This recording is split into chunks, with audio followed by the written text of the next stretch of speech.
কয়েক মাস আগে নেপালের ৯,০০০ ফুট পাহাড়ের ওপরে এক প্রত্যন্ত অঞ্চলের এই হসপিটালটা এই রকম দেখতে ছিল।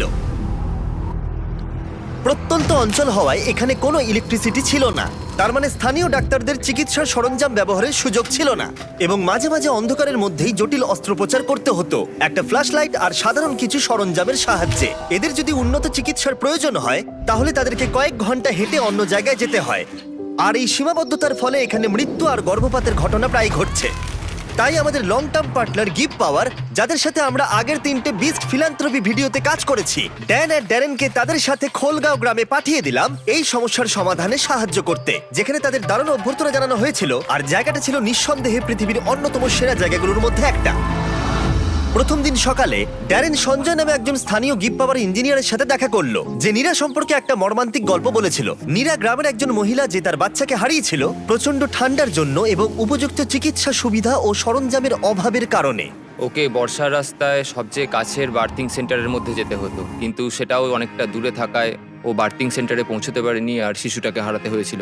আর সরকারি টাকার অভাবের জন্য এই হাসপাতালটা অন্তত 2030 সালের আগে পর্যন্ত বিদ্যুৎ পাবে না। হসপিটালে যদি বার্থিং ফেসিলিটি থাকতো তাহলে ওর ক্ষেত্রে পুরো সিচুয়েশনটাই বদলে যেত। ড্যারেন জানতো এটাকে আটকাবার জন্য আমাদের দ্রুত কাজ করতে হবে, তাই সেই গ্রিন প্রোগ্রামের প্রতিষ্ঠাতা মালেসের সাথে দেখা করেছিল, যে অনেক ছাত্র এবং স্বেচ্ছাসেবকদের নিয়ে এই প্রজেক্টটা শেষ করতে এগিয়ে এসেছিল। আমি যখন ছোট ছিলাম তখন মালয়েশিয়াতে আমার ফ্যামিলির সাথে দেখা করতাম। তখন প্রথম আমি সমুদ্র পাহাড় দেখেছিলাম, আর তখনই আমি এটা বুঝতে পারলাম যে যদি আমরা মানুষকে এই প্রকৃতির সৌন্দর্য দেখার একটা সুযোগ করে দিতে পারি তাহলে নিশ্চয়ই তারা এই পৃথিবী এবং প্রকৃতির যত্ন নেবে।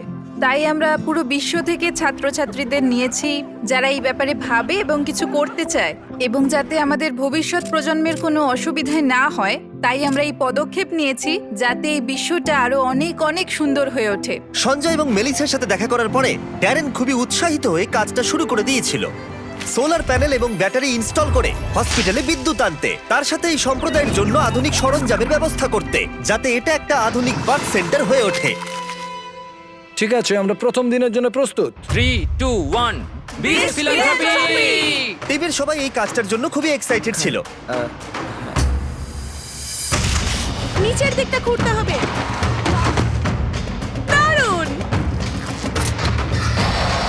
প্রথম দিনের শেষে টিম খোঁড়াখুড়ি এবং সমস্ত ওয়্যারিং শেষ করে ফেললো।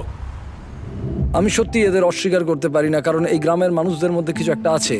তাদের সভ্যতা, তাদের বন্ধুত্ব, তাদের মেলামেশা আমাকে মাত্র কয়েক দিনের মধ্যেই তাদের পরিবারের অংশ করে তুলেছে। এটা খুবই আনন্দের। আমরা যখন এই বাড়ির সামনে দিয়ে হেঁটে যাচ্ছিলাম, কেউ একজন দৌড়ে ভেতরে ঢুকলো এবং সে ভেতরে আগুন জ্বালালো এবং ধোঁয়া বেরোতে শুরু হলো। আমরা জানতে পারলাম যে সে আসলে চা বানাচ্ছে।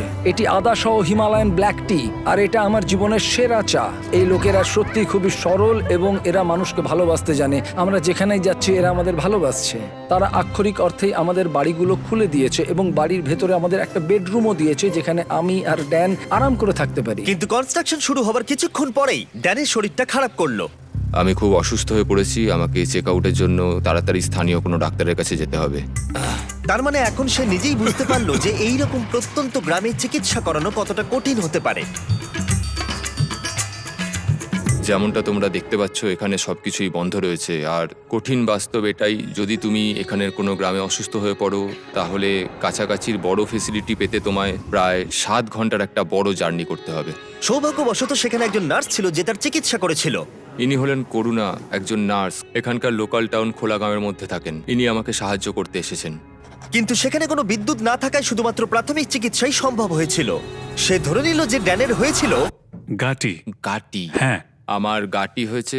গাটি একটা রেয়ার নেপালি ডিজিজ। আসলে এটা সামান্য ঠান্ডা লাগা। কিন্তু এই সম্প্রদায় প্রায় আরো অনেক গুরুতর সমস্যার সম্মুখীন হয়। যদি কোনো তাৎক্ষণিক এবং উন্নত চিকিৎসা ব্যবস্থার প্রয়োজন হয় তাহলে সেটা তখন পাওয়া যায় না। প্রজেক্টটা যত এগোচ্ছিল টিমের ওপরে ততই চাপ বাড়ছিল, তাই ড্যান কিছুটা বিশ্রাম পেলেও বাকিরা কনস্ট্রাকশনের কাজ চালিয়ে যাচ্ছিল।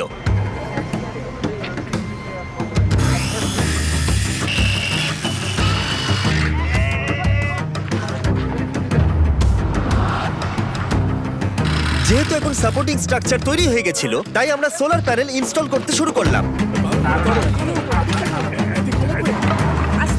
টিমের সবার কঠোর পরিশ্রমের জন্য আমাদের কাজ বেশ কিছুটা এগিয়েছিল, তাই ড্যারেন সঞ্জয়ের সম্পর্কে আরো কিছুটা জানলো। যখন আমি আপার হিমালয়ে কাজ করছিলাম আর এখানে যন্ত্রপাতি রিপেয়ারিং এর কাজ করছিলাম, তখন দেখলাম যে এখানে ইলেকট্রিসিটি নেই। আর যখন আমি এখানে এলাম তখন দেখতে পেলাম একটা বাচ্চা একটা কাঠের বক্সের মধ্যে রয়েছে আর পাশে একটা লাইট বাল্ব রাখা রয়েছে যেটা ওকে হিট দিয়ে যাচ্ছে। আর তারপরেই হঠাৎ করে আমার মাথায় একটা আইডিয়া এলো যে এরকম ইকুইপমেন্ট তো আমরাও বানাতে পারি। তারপরেই আমি নেপালে একটা টিম তৈরি করি আর তারপরেই আমরা বানাই একটা বেবি ওয়ার্মার, যেটাকে আমরা নেপালি ভাষা ন্যানোনানি বলে রাখি, যার মানে হচ্ছে ওয়ার্ম চাইল্ড। ন্যানো রানি এতটা সাকসেস পায় যে তারা ইউএসএ তে পিপল চয়েস অ্যাওয়ার্ডও পায়।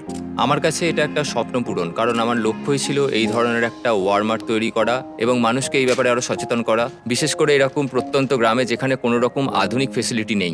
জীবন বাঁচানোর ক্ষেত্রে সাধারণ চিকিৎসা সরঞ্জামের গুরুত্ব বুঝতে পেরে ড্যারেন সিদ্ধান্ত নেয় সঞ্জয়কে আরো 10টা বেবি ওয়ার্মার কিনে চমকে দেবে, যাতে সে অন্য সম্প্রদায়কে এর সুবিধাগুলো দিতে পারে। সঞ্জয়, আমি আপনার কাছ থেকে আরো 10টি বেবি ওয়ার্মার কিনতে চাই আর আপনাকে হাসপাতাল বা সম্প্রদায়ের যা কিছু প্রয়োজন তা দিয়ে দিতে চাই। Thank you very much Darren, এটা আমার আর আমার টিমের জন্য অনেক বড় পাওনা। আমি সত্যিই বিশ্বাস করতে পারছি না। আর মাত্র একটা দিন বাকি, আমরা কনস্ট্রাকশন শেষ করার খুব কাছাকাছি ছিলাম আর পুরো টিম লাস্ট সোলার প্যানেলটা সাইন করলো। হ্যাঁ হ্যাঁ, ঠিক আছে। আর লাস্ট সোলার প্যানেলটা ড্যারেনই লাগালো। আমরা একসাথে একটা বিদ্যুৎবিহীন ভাঙা বিল্ডিংকে একটি সম্পূর্ণ চালু হাসপাতালে পরিণত করেছি, যা এই সম্প্রদায়ের 16,000-এরও বেশি মানুষকে পরিষেবা দেবে। আমি সত্যি অনেক কৃতজ্ঞ যে আমরা এখানে আসতে পেরেছি আর এদেরকে একটা উপহার দিতে পেরেছি, যা আগামী প্রজন্মের কাছে, এই মানুষজনদের কাছে একটা অর্থবহ প্রাপ্তি হয়ে থাকবে। এখন রাত ঘনিয়ে আসছে আর এদেরকে অবাক করার সময় এগিয়ে আসছে, তাই আমি আর অপেক্ষা করতে পারছি না। প্রথমবারের মতো আলো জ্বালানোর সাক্ষী হতে পুরো গ্রাম হাসপাতালে এসেছিল। তোমরা কি তৈরি?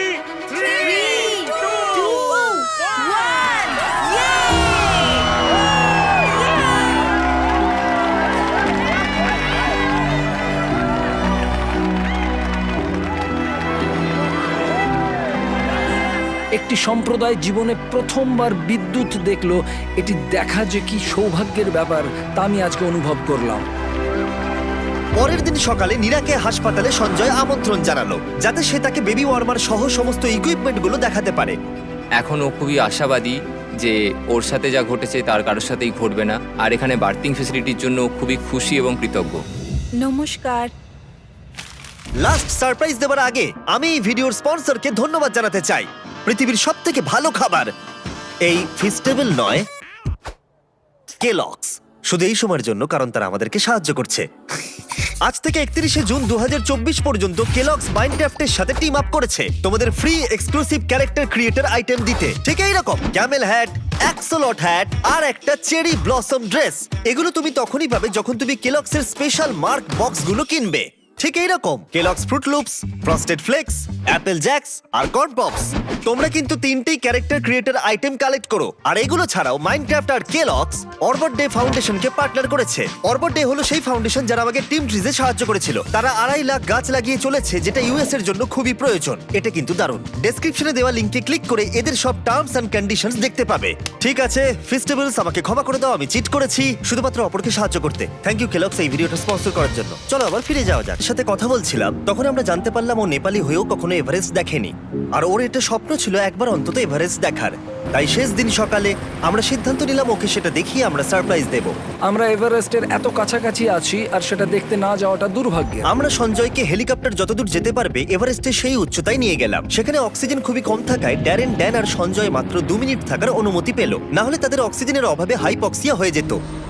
ড্যারেন আর আমি এখন পৃথিবীর সর্বোচ্চ পয়েন্টে একসঙ্গে রয়েছি। আমি এটা বিশ্বাসই করতে পারছি না। এভারেস্ট দেখে সঞ্জয় আবেগে হাঁটু গেড়ে বসে পড়েছিল। এটা অসাধারণ। আমার স্বপ্ন ছিল এখানে আসার আর এভারেস্টকে দেখার। আরো একবার আমি ধন্যবাদ জানাতে চাই গিফট পাওয়ার এবং গ্রিন প্রোগ্রামকে এই প্রজেক্টটাকে সফল করে তোলবার জন্য। স্বাভাবিকভাবে এই প্রজেক্টগুলোর মধ্যে অনেক কিছু থাকে, তাই এগুলো সম্পর্কে আরো কিছু জানতে চাইলে ড্যান কিছু বিহাইন্ড দ্য সিন ভিডিও বানিয়েছে। তোমরা ডেসক্রিপশনের লিংকে ক্লিক করে সেগুলো দেখতে পাবে। এখন আমি দেখাবো তোমাদের বিস্ট ফিলান্থ্রপির বিহাইন্ড দ্য সিন। এনজয়। হাততালি দাও, আমরা শেষ করেছি।